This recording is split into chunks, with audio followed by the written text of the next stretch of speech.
सावधान। ओम नमः सिद्धेभ्य, ओम नमः सिद्धेभ्य, ओम नमः सिद्धेभ्य। ओकारं बिंदु संयुक्तं नित्यं ध्यायन्ति योगिनः कामदं मोक्षदं चैव ओंकाराय नमो नमः। अविरल शब्द घनौघा प्रचालित सकल भूतल कलंका मुनिभिरूपासि तीर्था सरस्वती हरतु दूरितम् अज्ञानतिमिरान्धानां ज्ञानाञ्जनशलाकया चक्षुरुन्मिलितं येन तस्मै श्री गुरुवे नमः। श्री परम गुरुवे नमः। परम्पराचार्युभ्यो नमः। सकल कलुष विदर्शकं श्रेष्ठां परिवर्धकं धर्म संबंधकं भव्य जीवन प्रतिबोधकारकं पुण्य प्रकाशकं पापनाशकं शास्त्रं श्री गोमठसारं जीवकांड नामधेयम् अस्य मूल ग्रंथ कर्तार सर्वज्ञ सर्वज्ञस्तेवा सद्गुरु ग्रंथार श्री गंधर्व देवा प्रति गंधर्व देवा तेषां वचन वचोनुसारतम आसाद्य पूज्य श्री नेमिचंद आचार्येण विरचितमिदं शास्त्रं श्रोतारः सावधानतया शृण्वन्तु। मंगलम भगवान वीरो मंगलम गौतमो गणि मंगलम कुंद कुंदाद्यो जैन धर्मोस्तु मंगलम सर्वमंगल मांगल्यम सर्वकल्याणकारकं प्रधानं सर्वधर्माणां जैनं जयतु शासनं जैनं जयतु शासनं जैनं जयतु You're now शासनं। connected to Boatstone 170. सरस्वती नमस्तुभ्यं वरदे कामरूपिणी विद्यारंभं करिष्यामि सिद्धिर्भवतु मे सदा। द्वादशांग जिनवानी माता की जय। परम मांगलिक ग्रंथ गोमठसार जी जीव कांड जी की जय। नेमीचंद आचार्य की जय। रत्नचंद्र मुख्तार जी की जय। अढ़ाई दीप में विराजमान सभी आचार्य उपाध्याय सर्व साधु के चरणों में नमोस्तु नमोस्तु नमोस्तु। सभी आरिका माता जी के चरणों में वंदामी वंदामी वंदामी। सभी छुल्लक छुल्लिका एलक के चरणों में इच्छामी इच्छामी इच्छामी। सभी प्रतिमाधारी के चरणों में वंदना वंदना वंदना। ग्रुप में विराजमान पूज्य बाबूजी नेमीचंद भाई साहब उमराव भाभी और भी जो पूज्य जन है सबका सादर चरण स्पर्श सभी से सादर जय जिने। सिद्धम सुद्धम प्रणमीय जिनिंद वर्णेमि चंदमकलंकं गुणरयन भूषण उदयं जीवस्य परुवनं गोचम। हम सभी गोमठसार जी जीवकांड जी का स्वाध्याय कर रहे हैं जो नेमिचंद आचार्य के द्वारा लिखित है रचित है और उस पर टीका मुक्तार जी ने की है उसका स्वाध्याय कर रहे हैं। स्वाध्याय करते हुए हम लोग गुण स्थान पर रूपना कर चुके हैं, जीव समास पर रूपना कर चुके हैं, योनियों के जितनी प्रकार के आकार गुण गुण गुण गुण योनि आकार योनि ये हम कर चुके हैं। अब हम अवगाहना कर रहे हैं। अवगाहना में सारे जीवों की अवगाहना समझ रहे हैं। अवगाहना यंत्र में पूज्य श्री वीरसेनाचार्य के द्वारा जो अर्थ संदृष्टि दी गई है वो मुझे उपलब्ध अभी तक नहीं हो पाई है। पीडीएफ मैं खोज रही हूँ, अगर मिल जाती है तो। नहीं, बेंगलोर जाने पर हम लोग अवश्य ही अर्थ संदृष्टि, कठिन तो है लेकिन हम लोग करेंगे।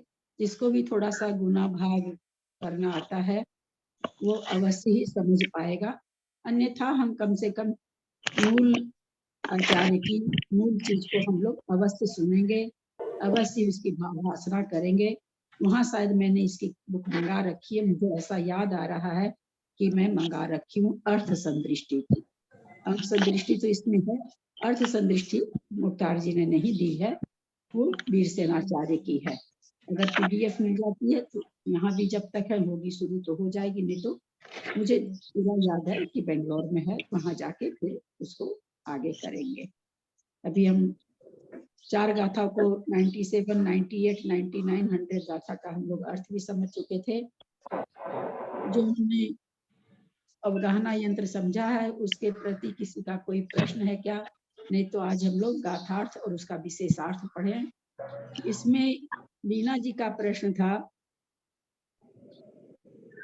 जो श्रेणी रूप से कोठा विद्यमान है, श्रेणी रूप से कोठा विद्यमान समझ रहे होंगे सब कोई। चौथा, पांचवा, छठा, सातवां, आठवां और नौवां ये श्रेणीबद्ध कोठे हैं। ऊपर वाले कोठे अलग थे, इसके बाद 3 कोठे भी पैरेलल में हैं, वो श्रेणीबद्ध नहीं है। तो उसी समय आप लोगों से ये बात कही गई थी कि ये कोठे श्रेणीबद्ध क्यों हैं, इसको हम समझेंगे कि आखिर में क्या जगह कम पड़ने से श्रेणीबद्ध कर दी गई या क्या कारण है। कल बीना जी का प्रश्न था कि 17 नंबर में अनीता जैन म्यूट कर लेंगे, जेटी भाई साहब म्यूट कर लेंगे।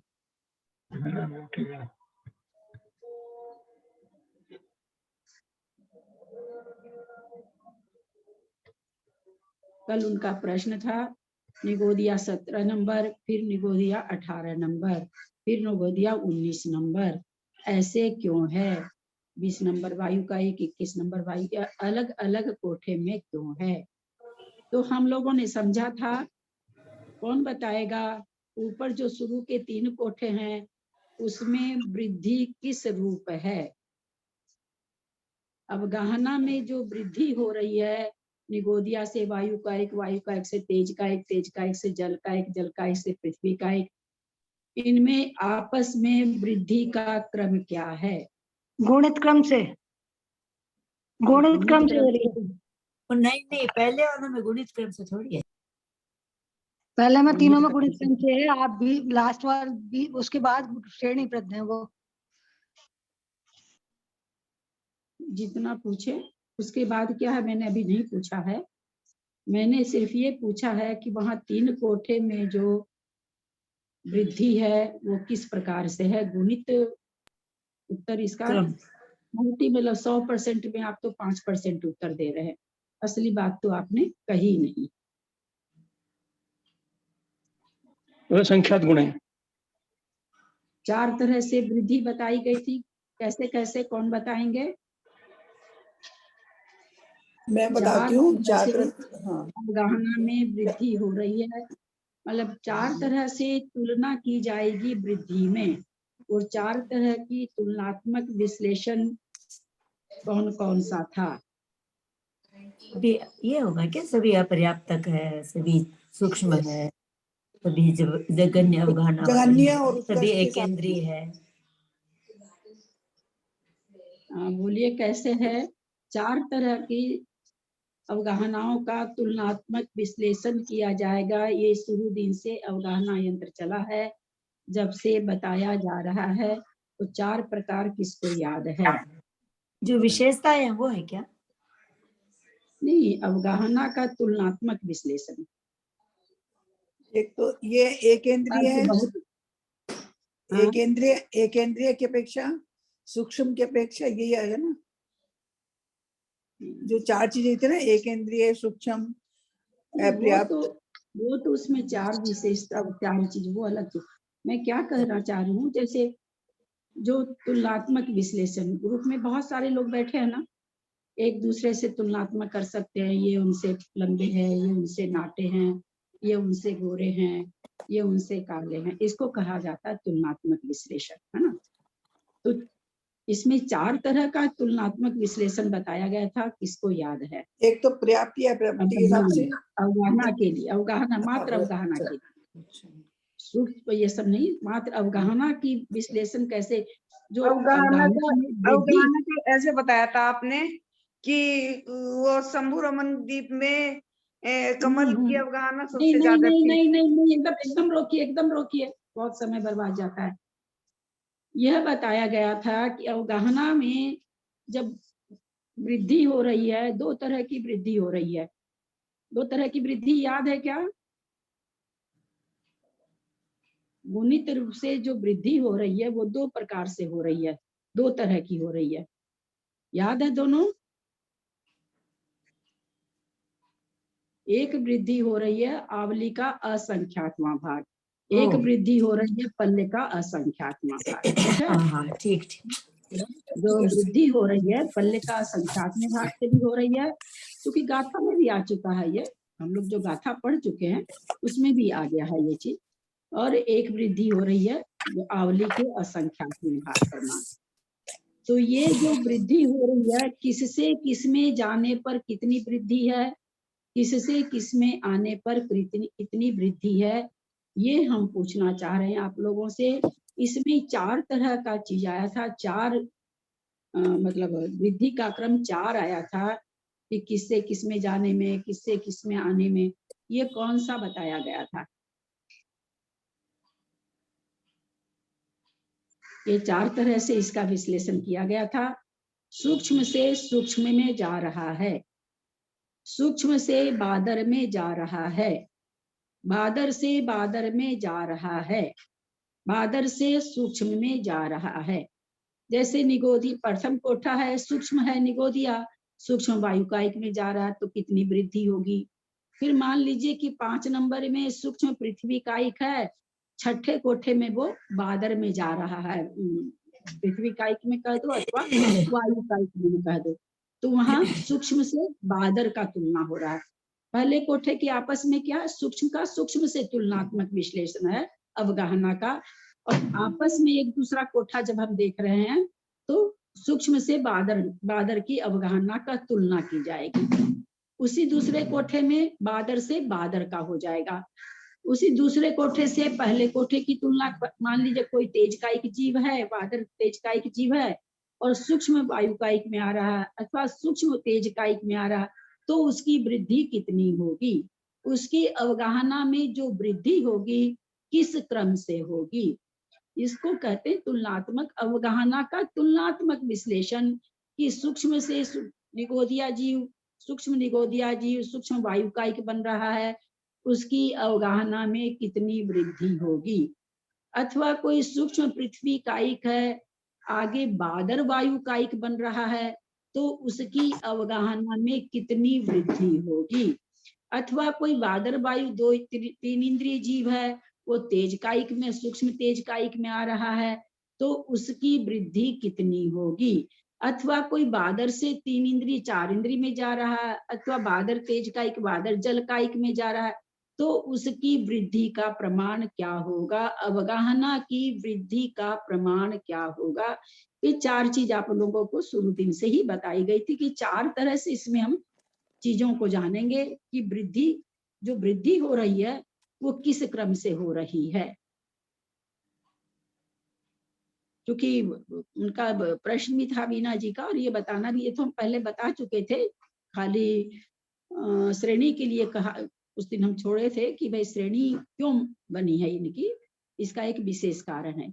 अब यहाँ पर हम क्या देख रहे हैं, जो पहले 3 कोठे हैं, मान लीजिए कोई सूक्ष्म निगोदिया जीव है, सूक्ष्म वायुकायिक बन रहा है, सूक्ष्म पृथ्वी, कहाँ जा रहा है ये हमको देखना है, किस में जा रहा है, कहाँ से जा रहा है नहीं देख रहा है, किस में जा रहा है वो देखना है।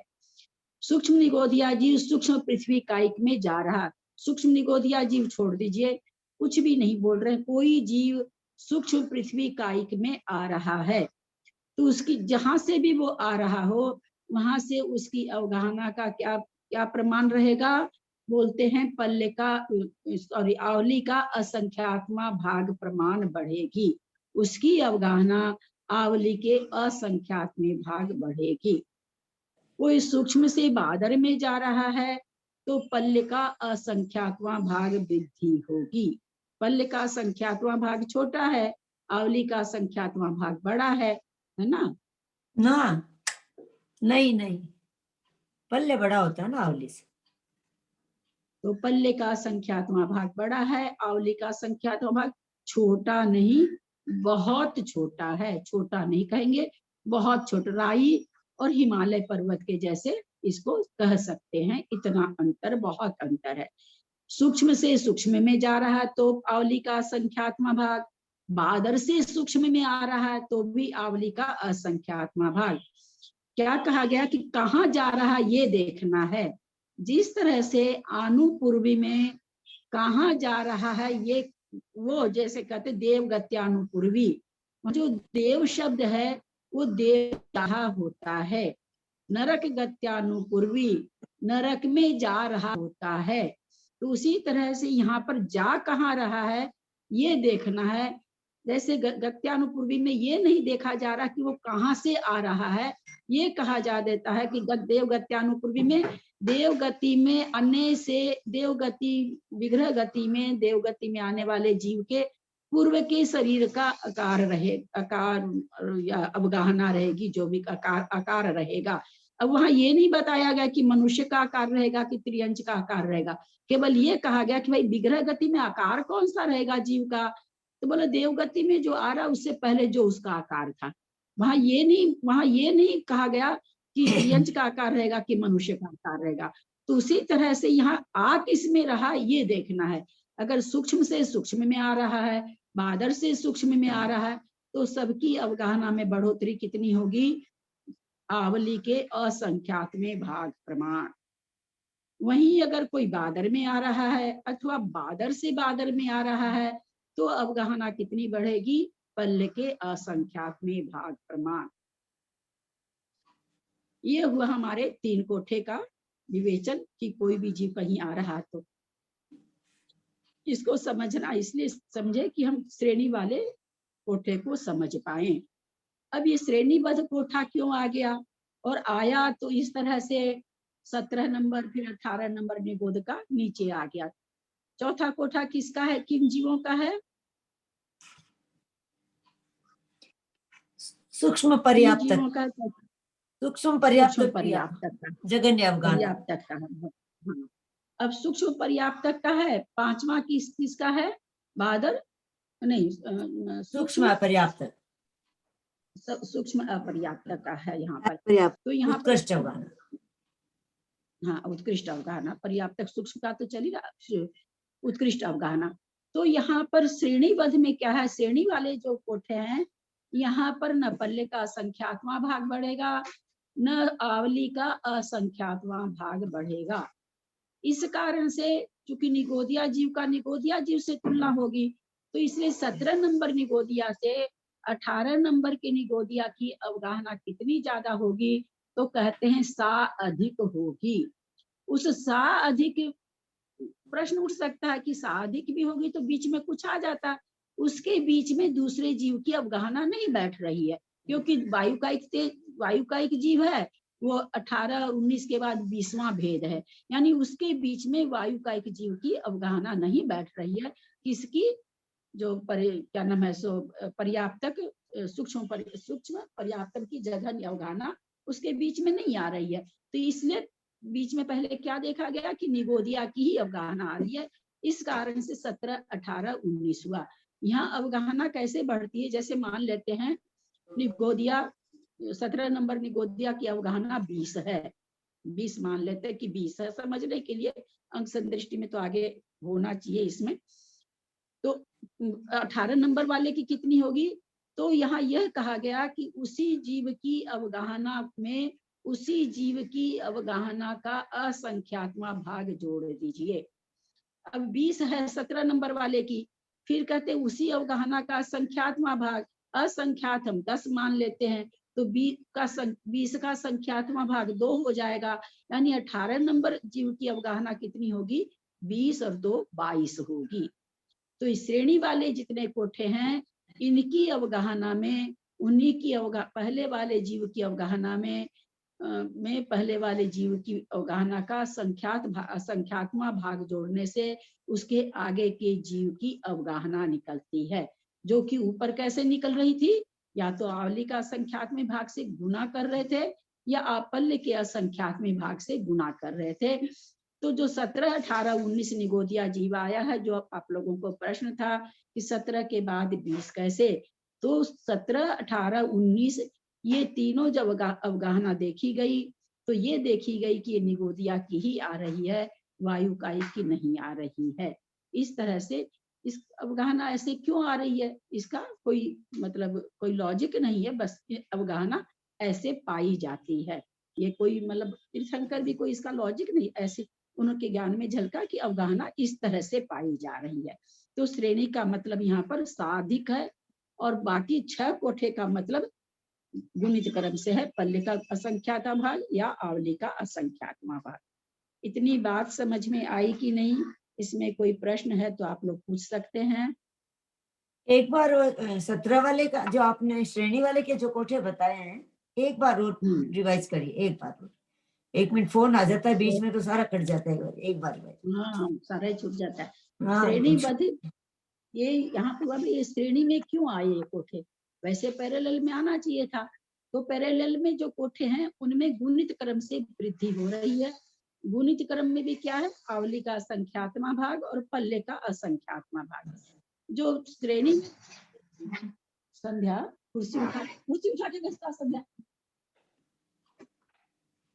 श्रेणी में जो अपनी अवगाहना है वो अवगाहना का आपस में जैसे 17 नंबर का निगोदिया है, तो 18 नंबर की जो अवगाहना निगोद की आ रही है वो कितनी आएगी। अगर यही चीज हम लोग ऊपर के पैरेलल कोठे में देखें तो वहां हम क्या कह देते कि भाई पल्ले का संख्या तो बादर से सूक्ष्म से बादर में आ रहा है, तो हम कह देते क्योंकि सूक्ष्म से सूक्ष्म में आ रहा है तो क्या कहते हैं 17 से 18 नंबर की अवगाहना कितनी ज्यादा है, आवली के असंख्यात्मक भाग से गुणा कर, ऐसे होता।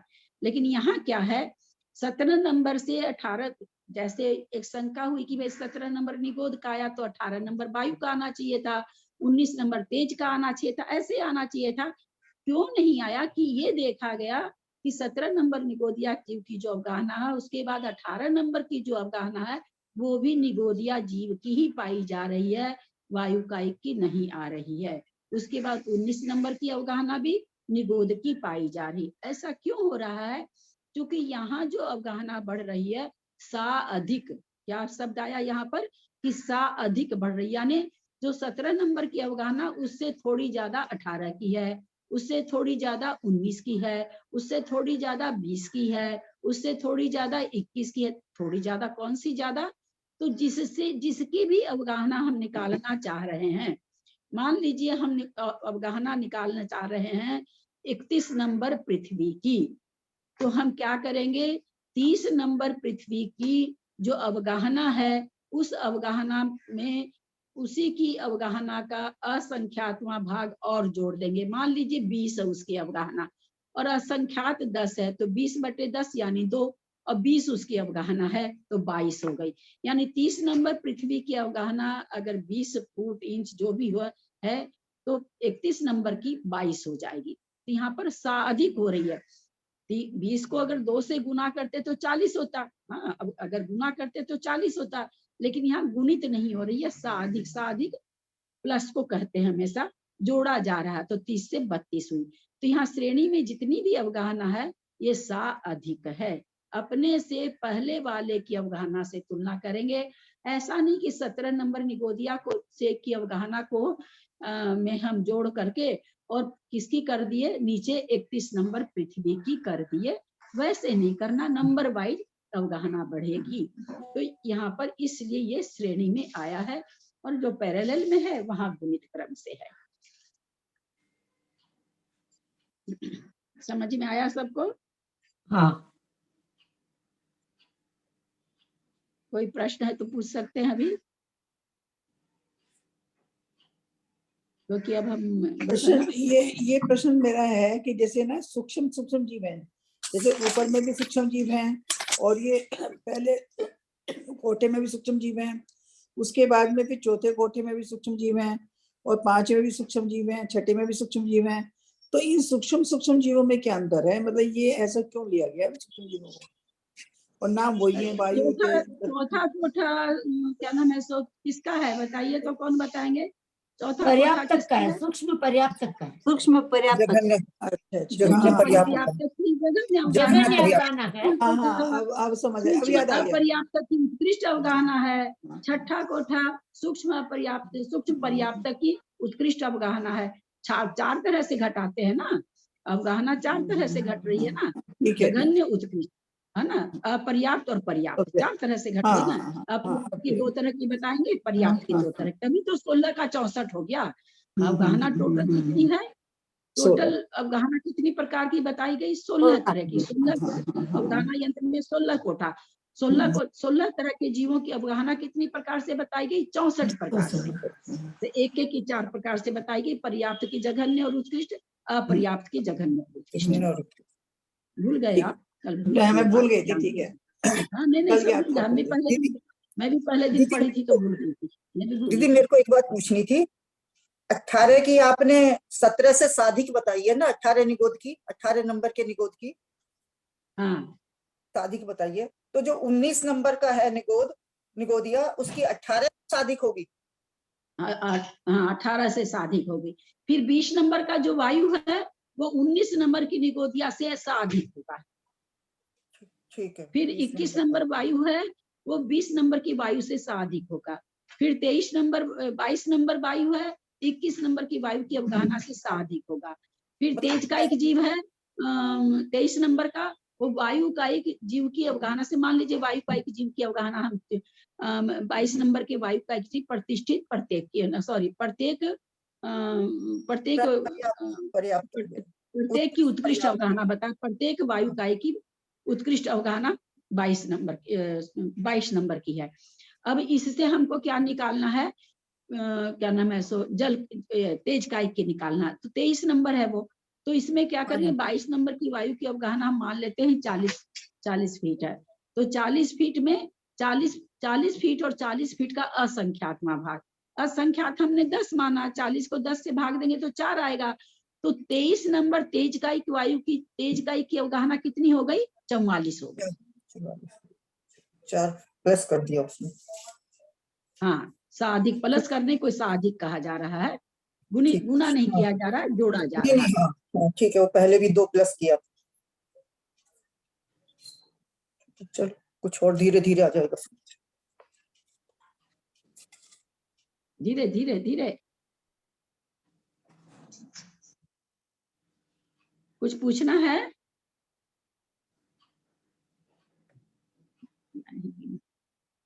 बाबूजी समझ में आ रहा है क्या? समझ में तो आ रहा है, याद नहीं रह रहा है वो कुछ भी। हाँ क्या जब बोलेंगे तो समझ थोड़ा याद नहीं रहता है ना, याद एकदम नहीं रहती है।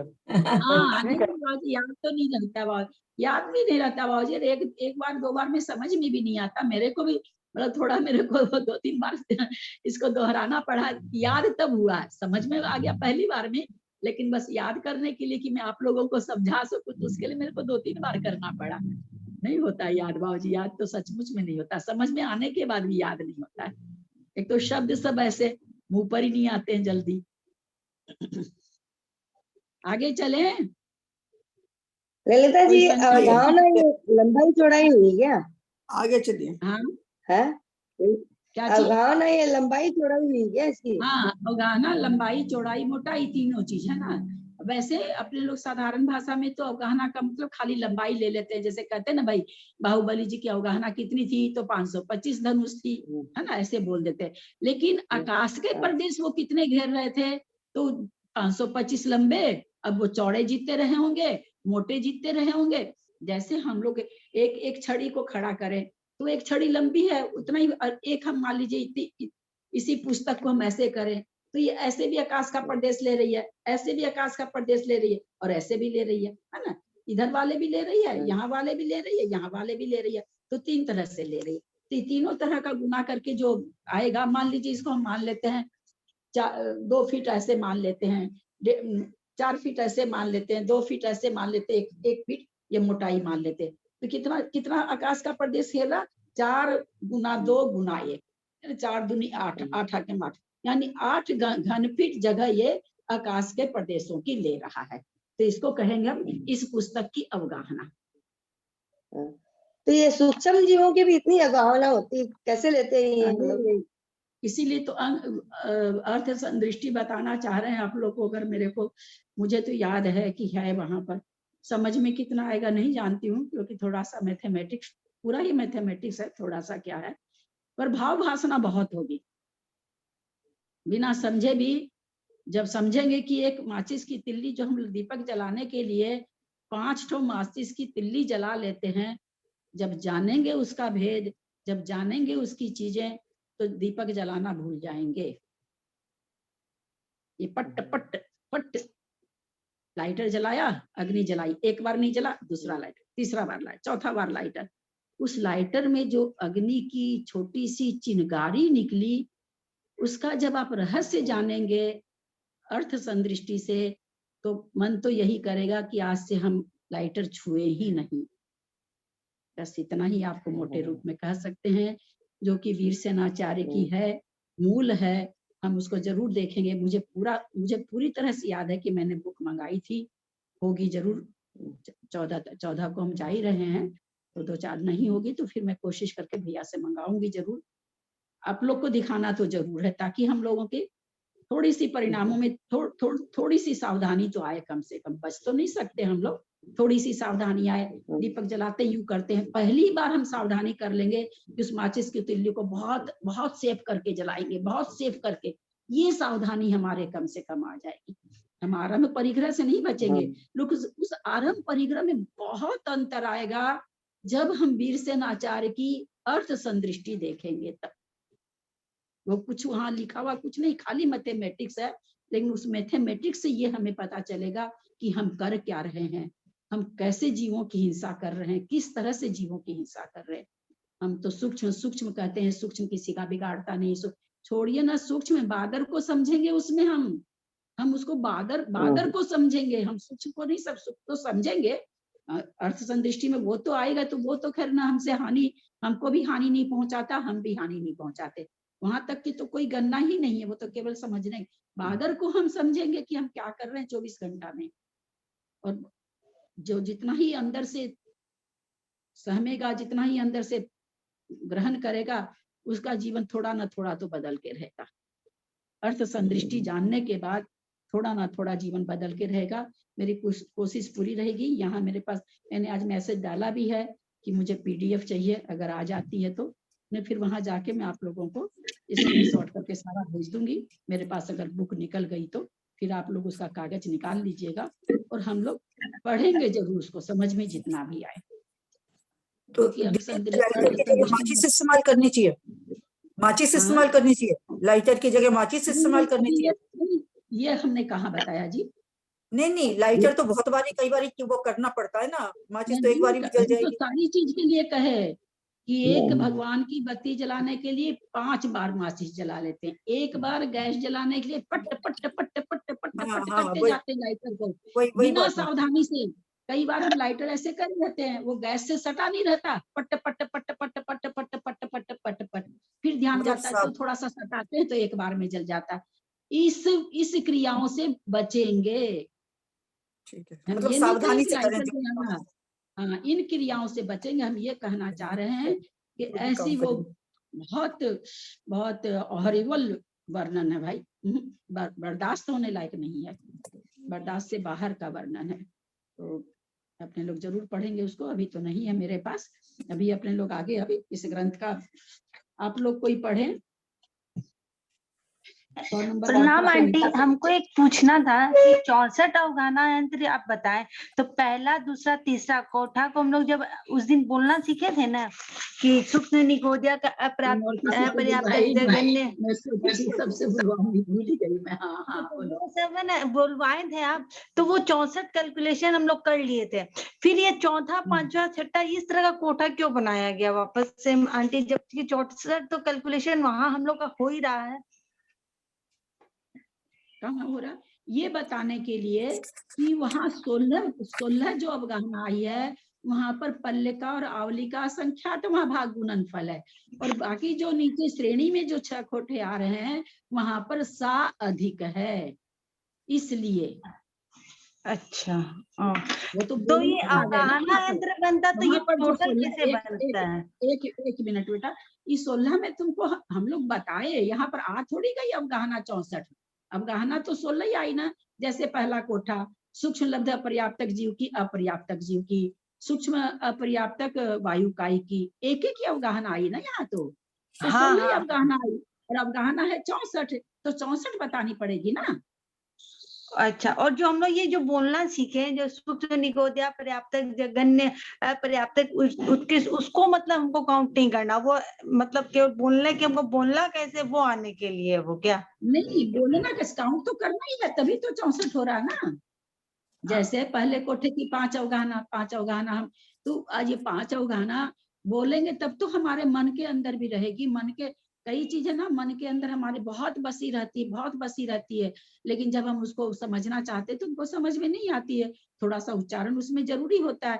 तो यहाँ तो ये सबकी अवगाहना अलग अलग है ना, इतने 64 प्रकार की अवगाहना है। तो वो अवगाहना 64 प्रकार की कैसी है वो समझना है कि भाई पहले कोठे में हमको क्या बोलना, सूक्ष्म लब्ध पर्याप्तक की जघन्य, सूक्ष्म वायुकाय की जघन्य, सूक्ष्म तेजकाय की अपर्याप्तक, सूक्ष्म तेजकाय अपर्याप्त की जघन्य। ये हमको बोल, जैसे अभी मैं बोली, मैं अपर्याप्त छूट गया मेरे मुंह से, है ना। तो ये बोलना हम इसलिए कहे कि बोलेंगे तब तो वो दिमाग में भी रहेगी कि पहले वाले कोठे में सूक्ष्म अपर्याप्तक है। ऐसे हम बोल दिए सूक्ष्म पर्याप्तक, किसको याद रहेगा, नहीं रहेगा। लेकिन जब बोल लोगे ना मुंह से, और थोड़ा बोलने से शब्द मुंह पर आता। अभी देखो मैं ही बोली तो एक बार में अपर्याप्तक छूट गया मेरे से, जो कि नहीं छूटना चाहिए, है ना। इसलिए अवगाहना 64 है, 64 की 64 इसलिए 64, वो 16 में तो 64 बताया गया कि भाई ऐसे ऐसे जीव होते हैं, है ना। 16 में 16 अवगाहना है। हाँ, एक और क्वेश्चन पूछना आंटी, जैसे हम लोग वहां पे जब बोल रहे थे तो पर्याप्तक अपर्याप्तक दोनों ले रहे थे, और लेकिन आप अभी हम लोग को जब पढ़ाए तो बोले फर्स्ट कोठा सूक्ष्म अपर्याप्तक जघन अवगाहना है, तो फिर वहाँ केवल अपर्याप्तक क्या बता रहे हैं, पर्याप्तक तो नहीं बता रहे हैं। तभी तो पर्याप्तक का दूसरा कोठा है ना, पर्याप्तक का कोठा चौथा है। नहीं, चौथा पर्याप्तक हम लोग ये प्रथम कोठा का बोल रहे थे, जैसे सूक्ष्म निगोदिया अपर्याप्तक जघन्य, सूक्ष्म निगोदिया अपर्याप्तक उत्कृष्ट, सूक्ष्म निगोदिया पर्याप्तक जघन्य, सूक्ष्म निगोदिया अपर्याप्तक पर्याप्तक उत्कृष्ट। तो यहाँ पर्याप्तक और अपर्याप्तक दोनों बोले, पहला कोठा में जैसे बोले तो दोनों ही बोले। वो तो पहला कोठा में वो चीज नहीं है, वो हम आप लोगों से बुलवाना चाह रहे थे। वो चौथे कोठे में आके बोलते, पांचवें में बोलते, वो बुलवा रहे थे कि भाई किस तरह से अवगाहना होती है। प्रथम कोठा में वो सारी अवगाहना नहीं है, प्रथम कोठे में तो केवल सूक्ष्म अपर्याप्तक की जघन्य अवगाहना है। प्रथम द्वितीय और तीनों में तो 16 जीव समास में तो यही है ना, अपर्याप्तक का ही तो जघन अवगाहना है। पहला तीनों में अपर्याप्तक की जघन्य अवगाहना, फिर उसके नीचे जाके अपर्याप्तक की उत्कृष्ट भी है और पर्याप्तक की उत्कृष्ट और जघन्य है। हाँ आंटी देखिए, हम चौथे का बता रहे, चौथे कोठे का सूक्ष्म पर्याप्तक जघन्य अवगाहना है, पांचवे में सूक्ष्म अपर्याप्तक का उत्कृष्ट अवगाहना है, छठे में सूक्ष्म पर्याप्तक का उत्कृष्ट अवगाहना है, और सातवें में बादर पर्याप्तक का जघन्य अवगाहना है, आठवें में बादर अपर्याप्तक का उत्कृष्ट अवगाहना है, और नौवें में बादर पर्याप्तक का उत्कृष्ट अवगाहना है। ये सारी अवगाहना अलग अलग है ना, सारे नंबर है, इसके बाद कौन सी अवगाहना आएगी। ऐसे थोड़ी हम कि मान लो हम बोल दें सूक्ष्म पर्याप्तक की क्या नाम है, सो जघन्य अवगाहना के बाद किसकी अवगाहना होती है, तो बोला बादर पृथ्वी काई की होती है। ऐसे नहीं होगा ना। उसके बाद अवगाहना कौन कौन सी अवगाहना का क्रम है कि इसके बाद इसकी अवगाहना, इसके क्रम क्यों है, जैसे उस दिन हमने बताया था, जैसे 1 नंबर किसका है, सूक्ष्म निगोदिया अपर्याप्तक की जघन्य अवगाहना, ठीक है 1 नंबर। अब इसी की सूक्ष्म निगोदिया पर्याप्तक की अवगाहना कहाँ आ रही है, 18 नंबर में, ठीक है। सूक्ष्म निगोदिया अपर्याप्तक की 18 नंबर है। तो इससे हम क्या समझे, इससे हम ये समझें कि सूक्ष्म निगोदिया की वहां से लेकर के 18 नंबर तक की अवगाहना के जीव पाए जाएंगे। अच्छा, इसके बीच में जितनी अवगाहना आ गई, वायु कायिक, जल कायिक, पृथ्वी कायिक, जिसकी भी आ गई, वो सारी अवगाहना सूक्ष्म निगोदिया लब्ध अपर्याप्तक के पाई जाएगी। जैसे हमने कहा तुम्हारे पर्स में 1 रुपये का नोट है और 5000 का नोट है, तो 1 रुपये का नोट जघन्य हो गया, 5000 का नोट उत्कृष्ट हो गया। तुमको भाई ज्यादा से ज्यादा 5000 का नोट है मेरे पास, और कम से कम मेरे पास 1 नंबर का नोट है, बीच के सारे नोट है। इसका जब तुम किसी को ये कहो, कोई पूछे भाई क्या रुपया तुम्हारे पास पर्स में मुझे चाहिए, तुम उसको मान लो कह रही कि मेरे पास भाई कम से कम 1 का भी है और ज्यादा से ज्यादा 5000 का है। तो इसमें अर्थापत्ति न्याय से अपने आप ही हो गया ना कि एक रुपये से लेके 5000 तक के रुपये में के बीच में जितने भेद बन रहे वो तुम्हारे पास है। हाँ वो तो है। ठीक है।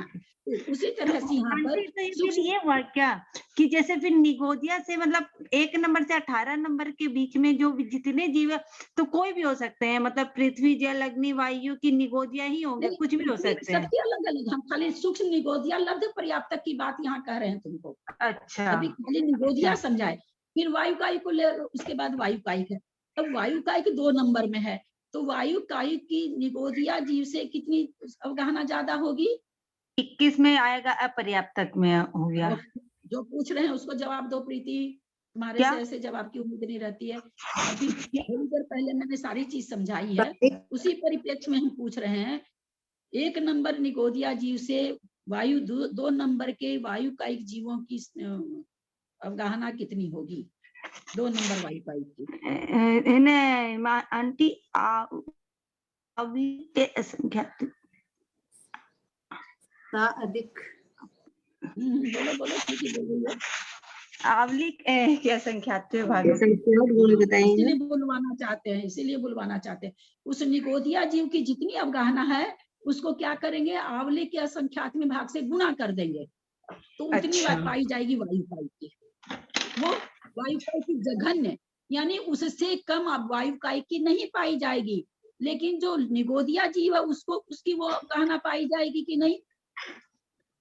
पाई जाएगी आंटी, पाई जाएगी, क्योंकि हाँ। हमने अभी देखा ये उसकी जघन्य है, उत्कृष्ट हाँ। उसकी कहाँ आ रही है, तो इसके बीच की सारी अवगाहना उसको पाई जाएगी। हाँ, अब हाँ। 5 नंबर पृथ्वी कायिक है, पृथ्वी कायिक की जघन्य अवगाहना सूक्ष्म पृथ्वी कायिक की, तो 4 नंबर की जल कायिक की जघन्य अवगाहना है, वो पृथ्वी कायिक को पाई जाएगी क्या? पृथ्वी कायिक में जल नहीं आंटी, नहीं पाई जाएगी, जल में पाई जाएगी। क्योंकि नहीं, जघन्य अवगाहना है ये। जघन्य का मतलब हो गया उसके नीचे वाली उसको नहीं पाई जाएगी, उसके नहीं ऊपर पाएगी, वाली हाँ। पाई जा सकती है, हाँ, हाँ। मध्यम पाई जाएगी, पर जघन्य और नहीं पाई जाएगी। उसी तरह हाँ। से जब पृथ्वी कायिक की जघन्य अवगाहना 5 नंबर है और पृथ्वी कायिक की अपर्याप्त की उत्कृष्ट अवगाहना कहाँ है? 30 नंबर है। 30 नंबर में है। तो इसका मतलब क्या हो गया कि वहां 5 से लेकर के 30 तक की, 30 हो गया 5000 का नोट, 5 हो गया 1 का नोट, ये बीच की हाँ। सारी अवगाहना उसको पाई जाएगी। हाँ आंटी, हाँ एकदम सही, ठीक है आंटी, हाँ समझ में आया? क्लियर। हाँ, हाँ, उदाहरण से सबको समझ में आ गई बात? हाँ, हाँ, हाँ। अच्छा, एक चीज आंटी, जैसे आवली का संख्यात्मक भाग आप बताएं, प्रथम 3 कोठा के लिए आवली का संख्यात्मक, और फिर पल्ले का संख्यात्मक। नहीं, मैंने तो ये नहीं कहा प्रथम वो 3 आंटी कोठे में मेरे आवली सुनने का। में गड़बड़ हो रहा था थोड़ा, हमको फिर से ये चीज बताइए, आवली तो पल्ले। अच्छा चलिए, प्रथम 3 कोठे में जो वृद्धि हो रही है मंजू जैन दिल्ली, वो किस किस रूप हो रही है बताएं? अभी बताया मैंने थोड़ी देर पहले। मंजू जैन दिल्ली,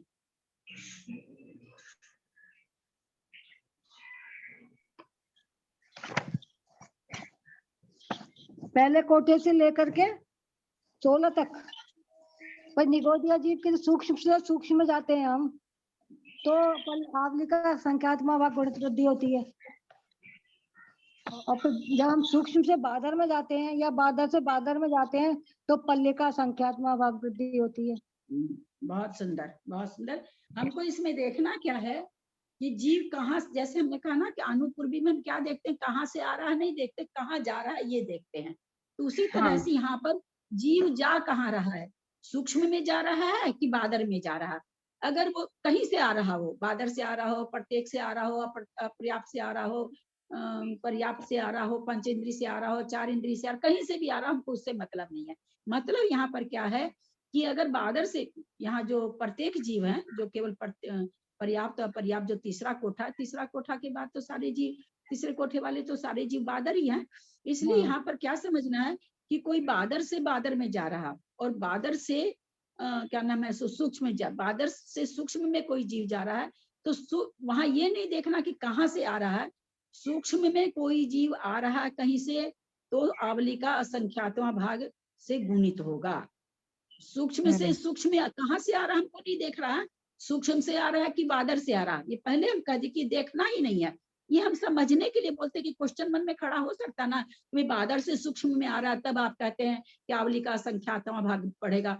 सूक्ष्म से सूक्ष्म भी तो आ सकता ना, सूक्ष्म वायु कायिक जीव तेज कायिक जीव बन सकता है सूक्ष्म, तब कितनी बढ़ोतरी होगी, तब भी आवली का असंख्यात्मक भाग होगा। हमको देखना कहाँ कि जीव कहाँ पहुंच रहा है, जीव कहाँ से आ रहा है ये नहीं देखना है। कोई बादर में आ रहा है तो पल्ले का संख्यातवां भाग से गुणित होगा, गुणित या साधिक नहीं है, ध्यान रखना, गुणित होगा। जो जब गहना मान लीजिए पहले वायु कायिक की मान लेते हैं कि 20 इंच अवगाहना है ना, और वो कहाँ जा रहा है, 2 इंद्री में जा रहा है, पर्याप्त में जा रहा है, तो उसकी अवगाहना कितनी बढ़ जाएगी? तो पल्ले का असंख्यातवां भाग, पल्ले का असंख्यातवां भाग मान लेते 10 है, तो क्या हो जाएगी 20 गुना 10 यानी 200 हो जाएगी, उसके 200 इंच हो जाएगी, उसकी जो भी हमने फीट कहा, जो भी कहा उतनी हो जाएगी। लेकिन वही 2 इंद्री जीव, मान लो 20 फीट का कोई 2 इंद्री जीव है और वो वायु सूक्ष्म वायु कायिक में आ रहा है, तो उसका क्या होगा? 20 फीट में पल्ले का असंख्यातवां भाग से गुना होगा, उतनी बड़ी अवगाहना लेकर के वो वायु कायिक में आएगा। हाँ ठीक है। तो सूक्ष्म से सूक्ष्म में कोई जीव कहीं से भी आ रहा हो, आवली का संख्यात्मक भाग से गुणित होगा, और बादर में कोई जीव आ रहा, कहीं से आ रहा हो, आने से मतलब नहीं है, बादर में अगर आ रहा तो उसकी अवगाहना में पल्ले के असंख्यात्मक भाग से गुना होगा। हाँ ठीक आंटी। चलिए, और कोई आप लोग का मोबाइल नहीं चलता है बीच में, तो सबको अच्छा फायदा हो जाता है, किसी एक के कारण सबको और बढ़िया से समझ में आ गया होगा सबका। आपको कोई कठिन तो है ये। कुछ और प्रश्न है यहाँ तक? कोई भी तरह का भी आप लोग को शंका है तो आप लोग अपनी शंका बता सकते हैं।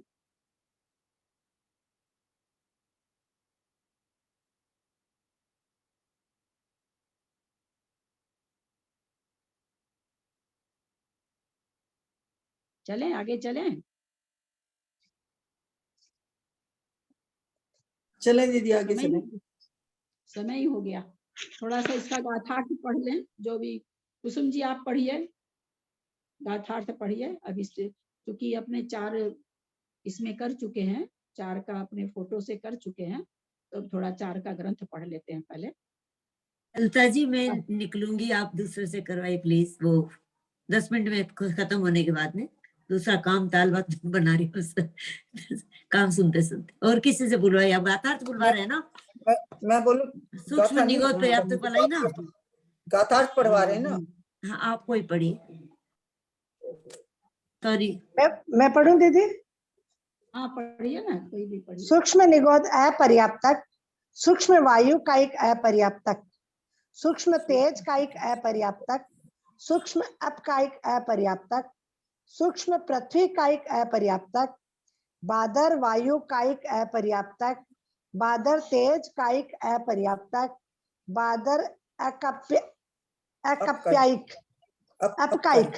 बादर अपकायिक अपर्याप्तक, बादर पृथ्वी कायिक अपर्याप्तक, बादर निगोद अपर्याप्तक, बादर निगोद प्रतिष्ठित, प्रत्येक वनस्पति कायिक अपर्याप्तक, बादर अप्रतिष्ठित। कितना कोठा हो गया?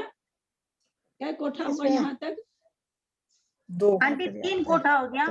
2 कोठे हुए हैं। नहीं 2 कंप्लीट हो गया, तीसरा स्टार्ट होने वाला है। तीसरा हाँ बादर से होगा ना, बादर अप्रतिष्ठित। अब 2 कोठे 2 हो गए, अब तीसरा शुरू। 5 भाग, पहले के 5 तो आ गए एक कोठे में। सूक्ष्म जहां तक था, अपर्याप्त का अपर्याप्तक वहां तक आ गया, सूक्ष्म था वहां तक, वो पहले कोठे में आ गया। जहां से बादर चालू हुआ वहां से दूसरा कोठा चालू हो गया, तो उसमें 6 भेद हैं, तो दूसरा कोठा के 6 भेद, वही चीज यहाँ पर बता रहे हैं। अब तीसरे कोठे में क्या है? चलिए। बादर अप्रतिष्ठित, प्रत्येक वनस्पति कायिक अपर्याप्तक, द्विइंद्रिय अपर्याप्तक, त्रिइंद्रिय अपर्याप्तक, चतुरिंद्रिय अपर्याप्तक, पंचेंद्रिय अपर्याप्तक। इन 16 में से आदि के 11 की 3 श्रेणियां करनी चाहिए। कहते ये 16 भेद हमने बताए, तो देखिए कितना बढ़िया कह रहे हैं भाई। 16 में थोड़ा सा दिमाग लग रहा कि 3 श्रेणी कर रहे हैं, तो कैसे 3 कैसे करें, है ना? यहाँ तो 16 है, 16 को 3 से भाग देते तो 5 ही 5 आता है। तो क्या कह रहे हैं कि 16 में से 11 की 3 श्रेणियां करनी चाहिए। 3 श्रेणियों के पश्चात पर्याप्त अप्रतिष्ठित प्रत्येक वनस्पति कायिक, पर्याप्त द्विइंद्रिय, त्रिइंद्रिय, चतुरिंद्रिय, पंचेंद्रिय की जगन्य अवगाहना। तत्पश्चात अपर्याप्त त्रिइंद्रिय, चतुरिंद्रिय, द्विइंद्रिय, अप्रतिष्ठित प्रत्येक सकल अर्थात पंचेंद्रिय की उत्कृष्ट अवगाहना। तत्पश्चात कोठा 10वां आ गया, ये 10वें कोठे की बात आ गई। बीच के श्रेणी वाले कोठे नहीं बताए हैं इसमें अभी। तत्पश्चात पर्याप्त त्रिइंद्रिय, चतुरिंद्रिय, द्विइंद्रिय, अप्रतिष्ठित प्रत्येक पंचेंद्रिय की उत्कृष्ट अवगाहना। ये सब स्थान क्रम से लिखने चाहिए। हमने ध्यान दिया था ना, जब आप लोग फोटो निकालेंगे जो क्या ना 10वां 11वां कोठा 12वां कोठा, तो इसमें हमने ध्यान क्या दिया था कि 11वें कोठे में एकदम से बदल गया था। 10वें कोठे में 2 इंद्री पहले है, 3 और 4 उसके बाद है, लेकिन जब हम देख रहे हैं यहाँ अप्रतिष्ठित प्रत्येक सबसे पहले है, लेकिन 11वें कोठे में क्या हो रहा है, 3 इंद्री 4 इंद्री पहले आ गया, उसके बाद 2 इंद्री आया, और जो यहाँ पर पहले नंबर 50 नंबर की अवगाहना थी उसकी अब 58 नंबर की अवगाहना हो गई है। यानी ये कितना ज्यादा वृद्धि को प्राप्त होता है जब ये कौन से जीव है यहाँ पर अप्रतिष्ठित, यहाँ पे संसार के सभी जीव हैं, जितने भी जीव हैं सभी जीव हैं। ओए क्या क्या उत्तर देते हैं कृष्णा जी। पर्याप्त जगह नहीं तो जितने जो 64 अवगाहना में सभी जीव का पर्याप्त बादर है, नहीं पर्याप्त 64 जगह में अवगाहना बादर, पर्याप्त बादर है। नहीं मैं 64 अवगाहना में बता रही थी थोड़ी सब। 1 मिनट, 30 जीवों में बादर भेद नहीं होता है ना। पर्याप्त की जघन्य अवगाहना है, पर्याप्त है जगह ना। हाँ, पर्याप्त की जघन्य अवगाहना, आगे पर्याप्त की क्या आ जाएगी, उत्कृष्ट अवगाहना, अपर्याप्त की उत्कृष्ट अवगाहना, फिर उसके 12 नंबर का कोठा पर्याप्त की उत्कृष्ट अवगाहना आएगा। कहाँ संसारी जीव वगैरह बीच में ले आते हैं आप एक एक कोठे में, क्या बोल जाते हैं। हाँ, तो यहाँ पर क्या हम देखते हैं, पर्याप्तक की जघन्य अवगाहना 50 नंबर में, और इसके सॉरी 10वें कोठे में, 11वें कोठे में क्या है, अपर्याप्त की उत्कृष्ट अवगाहना। तो यहाँ देखिए पर्याप्त की जघन्य अवगाहना से और अपर्याप्त की उत्कृष्ट अवगाहना जो कमल है वो जाके कहाँ आया है, देखिए कितनी बढ़ गई है अवगाहना। हम ये ध्यान दिलाना चाह रहे हैं, जैसे यहाँ शुरू में था 50 में था, इसकी अवगाहना 54 तक आई थी, 55 नंबर में दे देना चाहिए था, लेकिन नहीं, वो कितना बड़ा है कि 3 इंद्री का जो उत्कृष्ट अवगाहना वाला पर्याप्त जीव है, क्या नाम है सो चतुर इंद्रिय का जो प्रत्येक पर्याप्त जीव उत्कृष्ट अवगाहना वाला है, 2 इंद्री का जीव जो पर्याप्त उत्कृष्ट अवगाहना वाला है, उससे भी बड़ी इसकी अवगाहना है किसकी, अपर्याप्त अप्रतिष्ठित प्रत्येक की, ना। अप्रतिष्ठित प्रत्येक कमल का फूल उसमें आ जाता है, तो इसकी जघन्य अपर्याप्त की भी अवगाहना इसकी कितनी बड़ी हो रही है, ये दिखाने, ये हम आप लोगों को बताना चाह रहे थे कि 2 इंद्री जो सबसे पहले था वो किस में आ गया, 3 नंबर में आ गया, यानी उससे बड़ी अवगाहना चतुर क्या नाम है उसकी अवगाहना 2 इंद्री 3 इंद्री 4 इंद्री से भी बड़ी हो गई अपर्याप्त अवस्था में भी, ये हम यहाँ पर कहना चाह रहे हैं। इनमें से 42 स्थान गुणकार क्रम से है। आदि के 16 स्थान अपर्याप्त की जघन्य अवगाहना के हैं। प्रथम श्रेणी में पर्याप्त की जघन्य अवगाहना, द्वितीय श्रेणी में हाँ श्रेणी की बात कह रहे हैं, श्रेणी की बात अपना 6 है जो, द्वितीय श्रेणी में अपर्याप्त की उत्कृष्ट अवगाहना, तृतीय श्रेणी में पर्याप्त की उत्कृष्ट अवगाहना वाले जीव हैं। तृतीय में पर्याप्त क्या गए, उत्कृष्ट अवगाहना। तृतीय श्रेणी के पश्चात 5 स्थान पर्याप्त की जघन्य अवगाहना के, पुनः 5 स्थान अपर्याप्त की उत्कृष्ट अवगाहना के हैं, फिर 5 स्थान पर्याप्त की उत्कृष्ट अवगाहना के हैं, द्विइंद्रिय पर्याप्त की जघन्य अवगाहना पर्यंत असंख्यात गुणकार है, उसके पश्चात संख्यात गुणकार है। विशेषार्थ इन गाथा बहुत बड़ा है, इसे साथ रहने दीजिए, बहुत बड़ा है, समय हो गया है, तो बहुत थोड़ा सा नहीं है, बहुत बड़ा भी है, थोड़ा जितना हो सकेगा उतना समझने की भी कोशिश करेंगे अपने इस चित्र के द्वारा। चित्र खोल के रखेंगे, उस समय एक एक चीज को अपने लगा के देखेंगे, एक एक सेंटेंस को जितना लगा सकेंगे, ठीक है।